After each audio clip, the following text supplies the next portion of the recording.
Começa agora a revisão das cartas de João. Então, no primeiro dia, primeira semana que nós começamos, nós fizemos uma introdução. Então, o texto foi a primeira carta, no capítulo 1, do verso 1 ao verso 4. E nós vimos ali o início da carta, já ali o propósito sendo colocado e a ideia principal. E nós aprendemos sobre o contexto, sobre o pano de fundo, sobre o cenário que estava por trás daquele texto escrito. E nós aprendemos que o contexto de uma carta na Bíblia pode ser estudado mediante a atenta observação ao texto que está escrito. Porque o contexto é sempre a conversa do outro lado da linha. Então, como é que nós aprendemos? É um exercício. Quando você está em algum lugar e vê alguém tendo uma conversa. Então, vou refazer aqui a ilustração para você aprender. Você está lá num ponto de ônibus e de repente chega alguém e toca o telefone. E aí a pessoa atende. Oi, beleza, cara? Ah, é? Só picanha? Ô, rapaz, piscina? Eu levo o carvão. Tá bom então. 8 horas. Beleza. Você não escutou nada que a outra pessoa falou do outro lado, mas você já entendeu que se trata de um churrasco. Como é que você fez isso? Porque você prestou atenção no que um lado estava falando. E com apenas um lado da conversa, você tem sim condição de imaginar o que o outro falou do outro lado da conversa. Então, com as cartas bíblicas, funciona da mesma maneira. Eu não conhecia a igreja que o João escreveu, mas eu estou lendo a carta. Então, pelo que eu estou ouvindo o João falar, eu posso imaginar os problemas que estavam acontecendo lá. Então, todo o contexto de uma epístola é o outro lado da conversa. Então, eu nunca fui na igreja de Corinto, mas eu sei todos os problemas que tinham lá. Por quê? Porque eu ouvi a conversa do lado do apóstolo Paulo. E aí eu imaginei o que estava acontecendo lá. E assim é o exercício que você tem que fazer com as cartas, é você ver o texto como um lado da conversa. E o outro lado da conversa é a situação da igreja. Então nós percebemos, por essa observação, que aquela igreja do final do primeiro século, na Ásia Menor, que já estava há quase 60 anos numa dinâmica de cristianismo, de crescimento, de perseguição, aquela igreja muito perseguida pelos judeus, pelos gregos, pelos romanos. Os judeus perseguiam por causa da religião, os gregos perseguiam por causa da filosofia, os judeus e os romanos por causa da política. Então, era perseguição de todos os lados. O crente afrontava todos os povos. Os judeus ele afrontava porque os judeus tinham pregado Jesus na cruz e eles criam que Jesus era o Messias e os judeus não criam, então era uma afronta. Os gregos eles afrontavam porque eles afirmavam que Jesus era Deus e a filosofia grega não consegue absorver a ideia de um Deus que cabe dentro de uma pessoa e continua sendo plenamente Deus e aquela pessoa continua sendo plenamente um ser humano. E aí eles bugavam com isso aí, então dava problema. E os romanos tinham problema com os cristãos, porque eles afirmavam ser Jesus o Senhor. Jesus é o Kyrios, Jesus é o César, porque César não é o sobrenome do imperador de Roma. César é o título, Kaiser, no latim, que significa Senhor, porque César no latim, é Kaiser no alemão e é Kyrios no grego, Senhor, o dono, o que paga as contas, o que dá as ordens. Então, o Júlio César é o Júlio Senhor, é o Senhor Júlio, é o dono, é o cara que manda no império. Então eles diziam, não, o Senhor é Jesus. Não, o Senhor é o imperador que está lá em Roma. Nada disso. O imperador pode mandar em Roma, mas quem manda em tudo no universo é Jesus. Não, então isso é um crime contra o imperador, então eu vou perseguir você. E aí a perseguição era ferrenha, dos romanos, dos gregos, dos judeus, e os crentes viviam daqui para lá, de lá para cá, morrendo, fugindo, apanhando, era pedrada, era paulada, crucificava de cabeça para baixo, era uma confusão danada. Então, aquela igreja daquele período, extremamente perseguida, começou agora a receber influências da filosofia grega. E como eles viram que bater de frente não dava muito certo, eles começaram a infiltrar com meias verdades. Porque se bater de frente com uma mentira, o pessoal não aceitava. Então eles foram com meias verdades, entrando com linhas filosóficas que nós conhecemos com os nomes de gnosticismo, serentismo, docetismo, ideias de que o corpo é mau e o espírito é bom, então Jesus era só um espírito, era só uma energia. Será que ele encarnou de verdade? Porque se ele encarnou, ele pode ter cometido pecado, então como é que lida com isso? E aí os docetas diziam que ele parecia Deus, mas que ele não era Deus em sua plenitude, e os serentistas viviam pelos prazeres, buscando, porque já estamos salvos, nós temos a verdade, nós cremos na verdade, então a gente pode viver de qualquer jeito, pode curtir a vida, que nada vai nos prejudicar e nada vai nos amaldiçoar. Então, essas três linhas filosóficas gregas, extremamente perigosas, heréticas, entraram na igreja de forma sorrateira e foram prejudicando a doutrina da igreja e, consequentemente, a prática de vida daquela igreja. A igreja do final do primeiro século estava sendo atacada não somente de forma física, política, religiosa, mas também de forma filosófica. As ideias, as opiniões, não, pode ser diferente e tal, e aí o João fica sabendo disso e intervém com a escrita da carta dizendo, nada disso.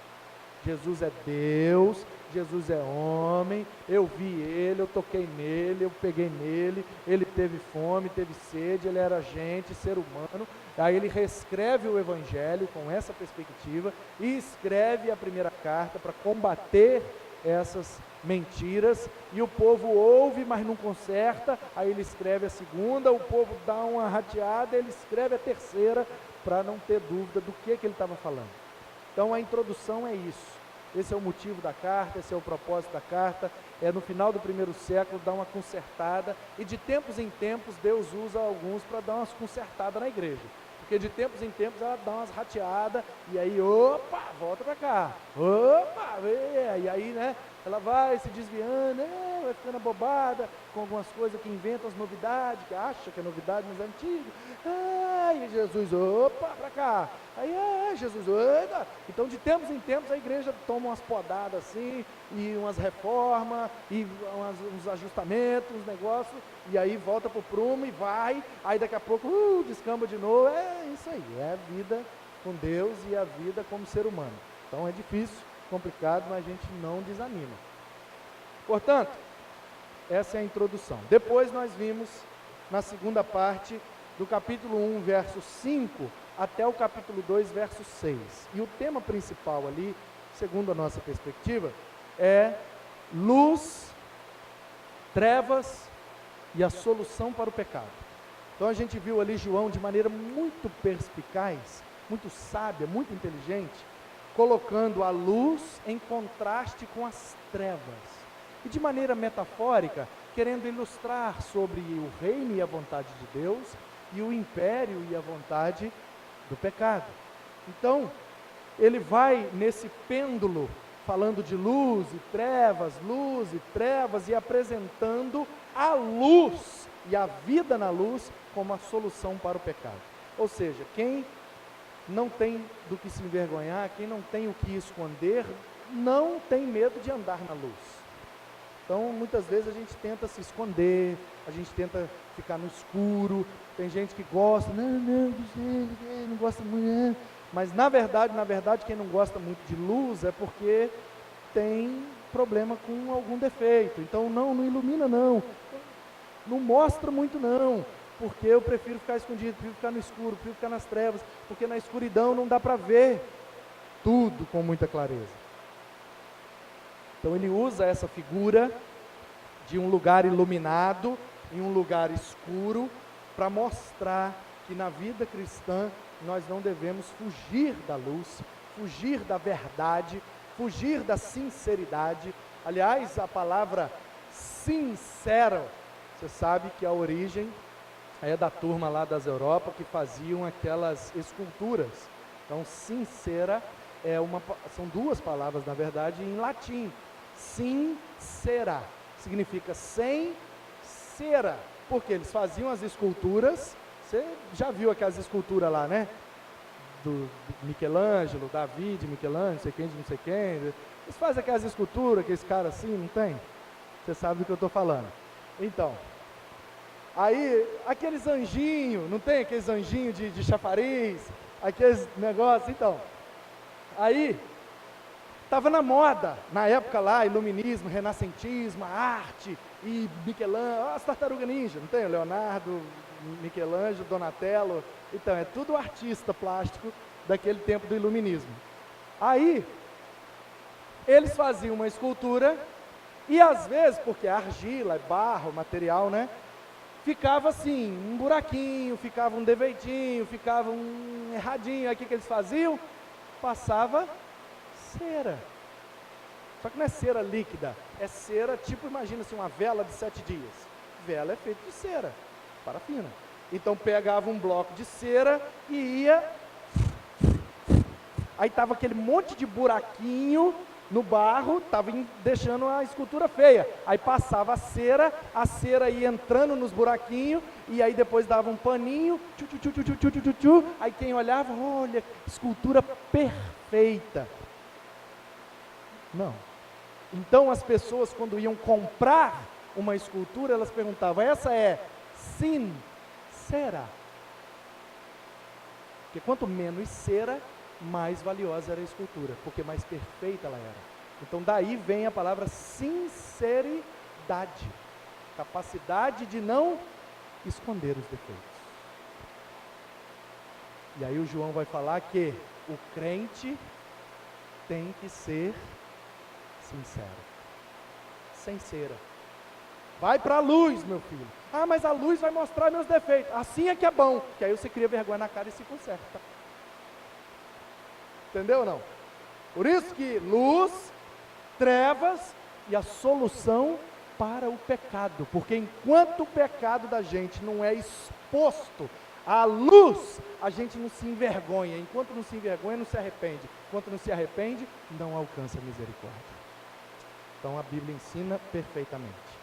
Daí veio a terceira exposição, que disse na primeira carta também, capítulo 2, verso 7 até o verso 11. Uma outra figura. Agora é amor, ódio e a solução para o egoísmo. Se a luz, em contraste com as trevas, é a solução para o pecado, o amor, em contraste com o ódio, é a solução para o egoísmo. Porque João identificou que aquela igreja estava muito egoísta, em si mesmada, cada um só pensando em si, cada um só querendo fazer sua vontade, e esqueceram que a maior característica de um cristão é o amor.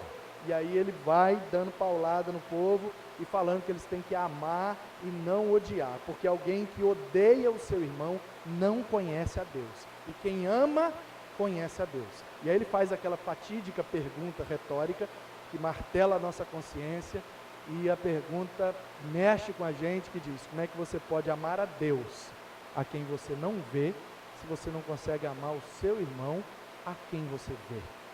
Então, se você não consegue amar quem está do lado, como é que você vai amar a Deus? Você nem vê. Sabe, é aquele tipo de gente, na minha opinião, né? Falo eu, não o João, que quer fazer missões e lá na África, porque ama os africanos, mas não consegue me cumprimentar. Eu estou aqui do lado dele. Amo um africano, mas não consegue me amar. Que missões é essa? Me ajuda aí, né? Depois a gente viu na primeira carta, capítulo 2, do verso 12 até o 14, os 3 estágios na vida de um cristão. Todo cristão ou passa ou está em um dos 3 estágios. E João usa 3 termos: filhinhos, jovens e pais. Ele diz que está escrevendo para os filhinhos, está escrevendo para os jovens, está escrevendo para os pais. Inclusive, o verso de número 14 diz: jovens, eu vos escrevi. Vejo um monte de gente falando esse versículo errado, como tema de congresso. Já vi faixa, já vi cartaz. Uma vez me convidaram para pegar num congresso de jovem, um congresso grande, uma igreja mega, top de linha, um outdoor enorme com uma foto minha, e o versículo estava escrito lá: jovens, eu vos escolhi porque sois fortes. Eu falei: ah, é? Então Deus escolhe alguém porque é forte? Então como é que fica a história do Gideão?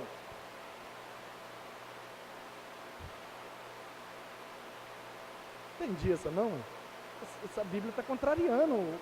A Bíblia não pode contradizer a si própria. Que história é essa que Deus escolhe alguém pela sua força? Mas o apóstolo Paulo diz que é na fraqueza que nós nos fazemos fortes e que a graça de Deus nos basta. Como que Deus escolhe os jovens porque eles são fortes? Escolhe nada, está errado. Escreve: eu vos escrevi porque sois fortes. Tendes vencido o maligno, a palavra de Deus permanece em vós. Então, os 3 estágios na vida de um crente, metaforicamente falando, são filhinhos, jovens e pais. E nós aprendemos naquela semana que todo crente está em um desses 3 estágios. Tem gente que é filhinho, né? Está engatinhando, está tomando leitinho, papinha, está começando, está aprendendo, é filhinho. Tem gente que já é jovem, e aí tem força, tem vigor, mas também não tem sabedoria. E tem gente que é pais, que ele diz: pais, eu vos escrevo, que a palavra está em vocês, e vocês conhecem a verdade.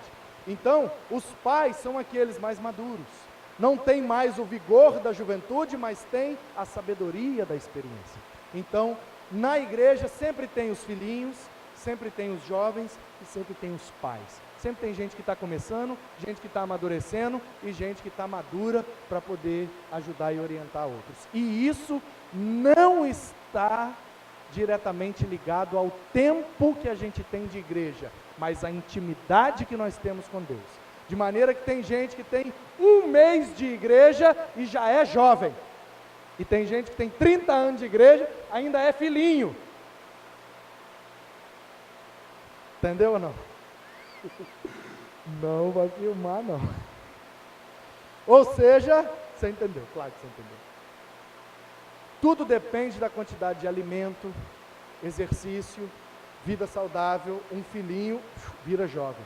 Depois de muito quebrar a cabeça, muito errar, ele começa a ganhar experiência e ele vira pais. Então tem gente na igreja com 60 anos de idade, com 40 anos de igreja, que ainda é filhinho, porque não tem nem vigor e nem sabedoria.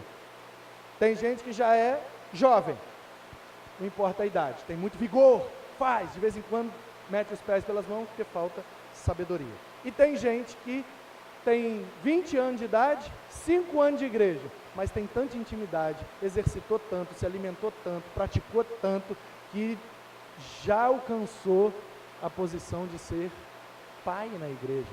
Já começa a gerar outros, já começa a orientar outros, liderar outros, cuidar de outros, de maneira que não está ligado à nossa idade, não está ligado ao tempo que temos como membro de igreja, está ligado a dons, a talentos, a ministério e principalmente a intimidade que temos com Deus. E aí nós refletimos naquela noite sobre em qual estágio nós estamos. Somos filhinhos, somos jovens ou somos pais? E aí depois veio com o irmão Adair Lima a 4ª pregação da série, aliás, 5ª, que foi no 2º capítulo da primeira carta, versos 15 a 17, que fala ali da concupiscência dos olhos, da vida, da carne. O irmão Adair falou com muita propriedade naquela noite sobre o caminhar na luz. E aí ele pega, como o João faz, se apropria novamente daquela figura da luz, em contraste com as trevas, e nós devemos então, como crentes, não só ser da luz, mas viver na luz, o tempo inteiro, em todas as ações, em todas as esferas, e a gente não tem que ser só crente aqui, mas onde quer que estejamos, estamos debaixo da luz do reino de Deus. Então, é importante esse caminhar e viver na luz. E ele falou da manga, né? Eu nunca mais esqueci daquele exemplo da manga, um pé de manga que tinha ali, de manga madura, que ele viu a manga e deu vontade de chupar a manga, e foi muito legal. Então, depois nós vimos no capítulo 2, dos versos 18 a 29, do capítulo 2 da primeira carta, um jogo contra. E aí o João agora se apropria de uma outra figura, e ele diz que tem um grupo que é de Cristo, um outro grupo que é contrário a Cristo. E aí ele coloca uma figura, na minha perspectiva, como sempre gostei, sempre pratiquei esporte, na minha perspectiva eu entendi ali que era como se fosse um jogo de dois times, um contra o outro. De maneira que o que João traz é que, se você é de um time, você é naturalmente contra o outro time. E se você é do outro time, você é naturalmente contra um time. Então, quem é de Cristo, naturalmente se faz contrário a quem não é de Cristo e vice-versa. Contrário em sentido doutrinário, filosófico e de crença, não necessariamente contrário em sentido de vida, de sociedade, de inimizades. Mas na igreja, o João estava dizendo que tinha gente que estava ensinando mentiras e que aquelas mentiras eram contrárias às verdades de Cristo. Portanto, quem fecha com Cristo é do time de Cristo. Quem não fecha é do time anticristo.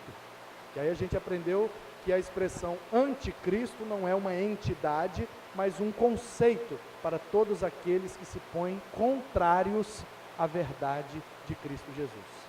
Então, de que lado nós estamos? Em que time nós jogamos? Foram as perguntas feitas naquela noite, e eu introduzi com a história do Brutus, que era filho adotivo de um imperador de Roma e que matou o seu próprio pai adotivo diante dos senadores por causa de política e para tomar o trono. E depois de tomar a facada, o imperador então pergunta: até tu, Brutus, todo mundo contra mim, mas o meu próprio filho? E aí ele morre falando essas últimas palavras. Então essa expressão, até tu, Brutus, é uma expressão que denota traição, falsidade. Você trair a confiança de alguém, e aí, até tu, Brutus, você que está aqui do meu lado, então de que lado que você está, cara? E aí eu, sinceramente, de vez em quando, na igreja, eu tenho vontade de, diante de alguns irmãos, até tu, Brutus? Que é isso, cara? Me ajuda aí. Então, em sétimo lugar, foi razões e motivos para não pecar. E aí, esse texto é do capítulo 3 da primeira carta, dos versos 1 ao 10. E nós vimos ali razões e motivos para não pecar. Coisas boas que a gente pode experimentar, tomando a decisão de viver sem a prática do pecado. Depois, nós vimos no capítulo 3, do 11 ao 24, ele traz de volta a ideia do amor, e nós vimos que a verdadeira marca do cristão é o amor. Tem várias outras marcas, mas aquela que marca e que comprova, atesta um crente, é que ele ama. Por isso que o fruto do Espírito é amor. E outras 8 características, mas a primeira é o amor. E aí depois nós vimos um alerta para a igreja de Jesus. E eu achei muito curioso nessa semana do alerta, que foi capítulo 4, do verso 1 ao 6, que o mesmo alerta que o João fazia há 1900 anos atrás, continua valendo para a igreja de hoje em dia, sobre os falsos mestres, os falsos profetas, aquelas mentiras que são contadas como verdade, e para a gente tomar muito cuidado, porque nem tudo que está na árvore é passarinho, nem tudo que está na terra é minhoca, nem tudo que está na garagem é carro, e nem tudo que está na lanchonete é hambúrguer. Ou seja, nem tudo que é falado num púlpito, após a leitura de um texto da Bíblia, é necessariamente verdade da parte de Deus. Então, muito cuidado, muito cuidado. E aí depois vimos razões e motivos para amar. Então, razões e motivos para não pecar, depois razões e motivos para amar. Versos 7 ao 21 do capítulo 4 da primeira carta. Depois, os efeitos da fé em Cristo Jesus. Aí já no capítulo 5, verso 1 até o 12, nós vimos os efeitos, vários efeitos maravilhosos de crer em Jesus Cristo, conforme o próprio Jesus ensinou.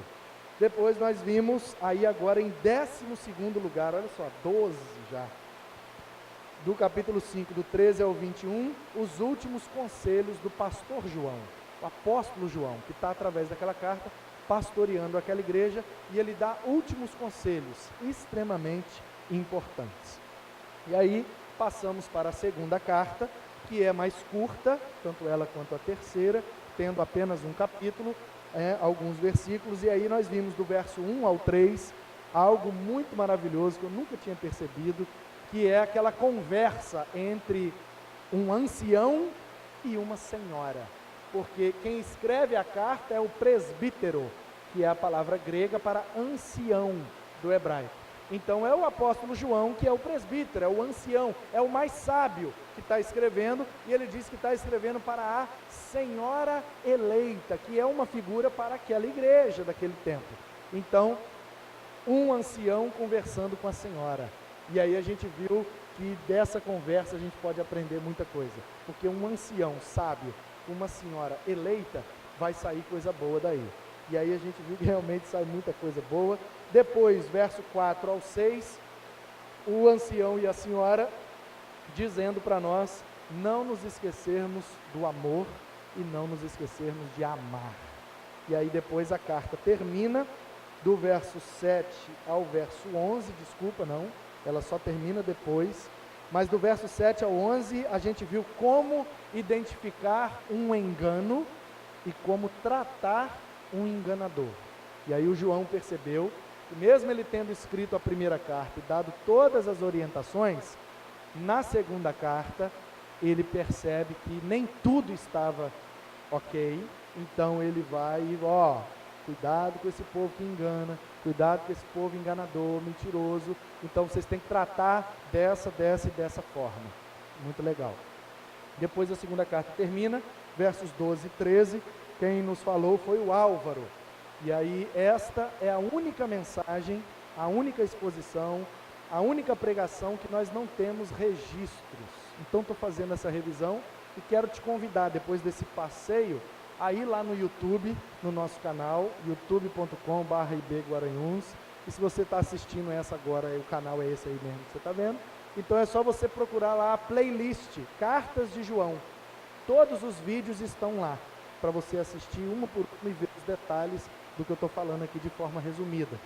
Porém, no dia do Álvaro, o nosso cartão de memória da câmera deu curto, deu pau e corrompeu toda a imagem, todo o áudio da mensagem, de forma que nós não tivemos condição de registrar. Mas o Álvaro falou sobre a importância do relacionamento, a importância do olho no olho, porque a segunda carta termina com João dizendo assim: eu tinha muita coisa para escrever para vocês, mas eu não vou escrever, eu quero ir aí para conversar olho no olho com vocês.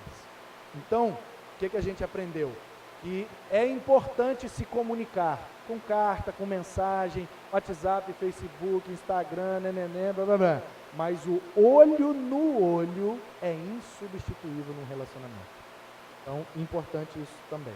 E aí, semana passada, foi a 17ª semana, 17ª pregação, e aí nós encerramos com a terceira carta inteira, com aquela pergunta muito legal: quem é você nesta carta? E a gente identificou ali pessoas. Não gosto de dizer que a Bíblia tem personagens, porque se é personagem, a história pode ser fictícia, de maneira que a Bíblia não é um roteiro de teatro, de cinema ou de televisão. Então ela não tem personagens. Na minha perspectiva, ela tem pessoas de carne e osso, gente que eu creio que viveu tudo aquilo que está sendo relatado ali.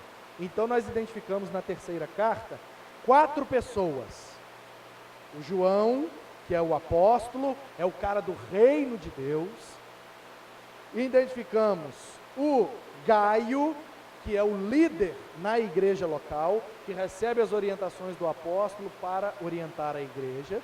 Nós vimos o Demétrio, que é o pau para toda obra, é o irmão que é liderado, que tem bom testemunho e que é bênção na igreja, mesmo não tendo uma pegada de liderança, ele serve ao Senhor com bom testemunho, como diz a carta. E nós vimos o quarto cara ali naquela carta, que é o Diótrefes, aquele cara que se sente o dono da igreja, que não quer receber os irmãos, que não está deixando a igreja receber os irmãos que passavam por ali, que queria as coisas do jeito dele, e só ele que podia mandar, e só ele que podia falar. E o João fala: olha, esse cara está por fora.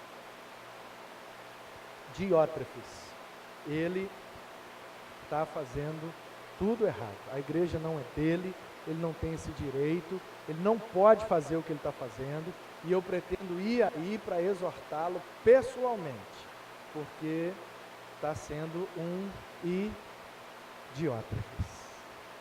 Então, quem é você nessa carta? Uma pergunta muito legal, porque esses 4 conceitos, essas 4, como é que eu chamaria, características aí, estão presentes na igreja, de qualquer tempo. Sempre, nós somos sempre um desses 4. E eu achei muito legal, muito, muito, muito mesmo, quando durante a semana, depois de quinta-feira, aí a mensagem foi postada no YouTube, aí o pessoal refrescou a memória, um monte de gente me chamou no WhatsApp: pastor, o que você acha que eu sou? Você que tem que saber, velho. Quem que você é? Aí teve gente: eu acho que eu sou Demétrio, eu acho que eu sou Gaio. Aí eu falei: isso aí, beleza, beleza. E deu a lógica, todo mundo que eu achava que era. Só o Diótrefes que não me perguntou nada, não.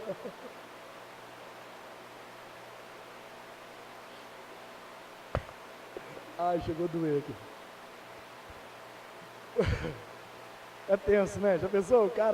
A carapuça servir tanto assim, o cara virar: pastor, só acha que eu sou um Diótrefes? Eu falar: ô pastor, me perdoa, eu quero me arrepender desse pecado. Ora por mim, eu quero parar de ser Diótrefes.